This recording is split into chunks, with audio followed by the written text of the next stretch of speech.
Ambikapur Pathalgaon national highway 47 सड़क का खाद्य मंत्री अमरजीत भगत सहित कलेक्टर कुंदन कुमार के साथ खराब सड़क का निरीक्षण किया। दरअसल पिछले 7 सालों में निर्माणाधीन अंबिकापुर पथलगांव नेशनल हाईवे सड़क का 400 करोड़ से अधिक की राशि में से निर्माण किया जा रहा है। साथ इस सड़क को बनाने वाली 3 कंपनियों ने काम को छोड़कर चली गई।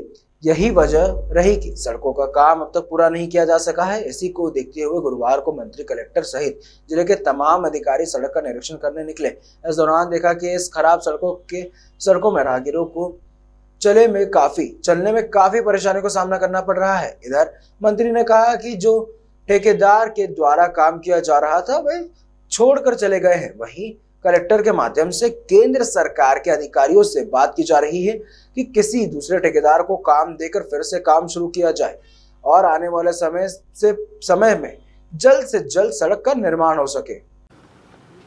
NH-43 का ये जो रिच है अंबिकापुर से सीतापुर पत्थलगांव, इसमें लगभग काम हो गया है। कुछ जगह बचे हैं, जैसे आपके काराबेल के पास, सोनतराई के पास, प्रतापगढ़ के पास और गुतरुमा के पास।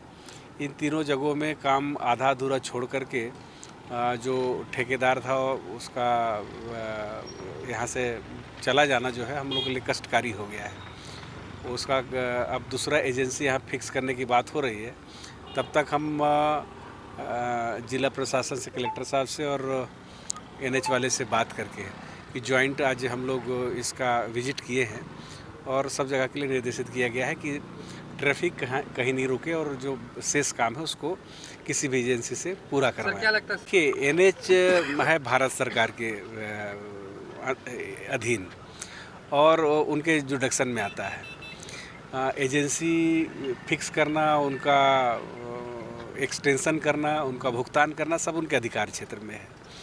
इसमें तकनीकी रूप से कहीं कोई दिक्कत है जिसकी वजह से जो एजेंसीज हैं वो काम छोड़ करके भाग रही हैं, उसको ठीक करने के लिए आज हमारा कलेक्टर साहब ने सेंट्रल के अधिकारियों से बात भी कराया है। उन्होंने इंश्योर किया है कि हम जो शेष बचे उसके कार्य के लिए नए एजेंसी या उसी में एक्सटेंशन जो भी होगा जो आसानी से होगा उसको हम करेंगे करके।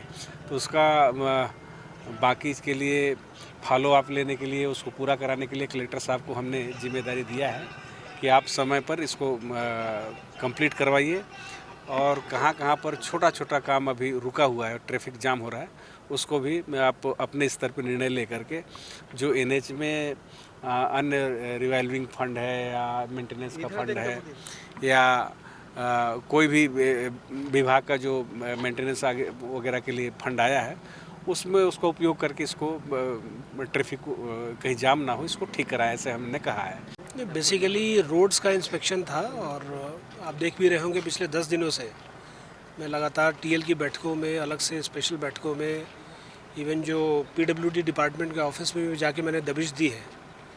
तो माननीय मुख्यमंत्री जी को निर्देश है कि जो रोड्स का काम है अगले 3 महीने में कंप्लीट होना चाहिए। तो उसके लिए पूरे अमले को चुस्त दुरुस्त करने के लिए ये पूरी कवायद है, तैयारी है और सारे डिपार्टमेंट्स एक्टिवेट भी हो चुके हैं और जो भारत सरकार पे जिस स्तर पे जो बात करनी चाहिए वो भी बात की जा रही है, वहाँ पे से भी लाइनअप हो रही हैं चीज़ें। तो मुझे लगता है कि एक अच्छी पहल शुरू हो गई है और हम लोग इसको समय सीमा में पूर्ण कर लेंगे। वो पूरे बजट जो है ये कटनी गुमला मार्ग पत्थलगांव वाला जो है, ये पूरे जो प्रोजेक्ट है करीब अपने ज़िले में करीब 43 किलोमीटर्स का पड़ता है। इसमें 90% काम हो चुका है, सिर्फ 10% काम बचा हुआ है और 10% काम भी वो आपको अंबिकापुर, सीतापुर, पत्थलगांव के बीच में ही मैक्सिमम काम पड़ रहा है। उसमें हुआ क्या कि कुछ तकनीकी कारणों से बीच में ठेकेदार को, जैसा माननीय मंत्री जी ने बताया, वो ठेकेदार काम बिकॉज ऑफ उसका कॉस्ट एस्केलेशन हुआ, क्या हुआ। तो अभी जो भारत सरकार स्तर पे भी हम लोग की बात चल रही है कि उसको कंटिन्यू करना है या किसी नए व्यक्ति को देना है, वो डिसीजन जल्दी आ जाए। और इन द मीन टाइम जो साइड की रोड्स हैं, साइड का जो पुलिया है जो आवागमन के लिए लोगों के लिए, वो कष्टकारी ना बने, क्योंकि उसमें दुर्घटना की संभावना रहती है। बारिश में ये मुश्किल और बढ़ जाती है।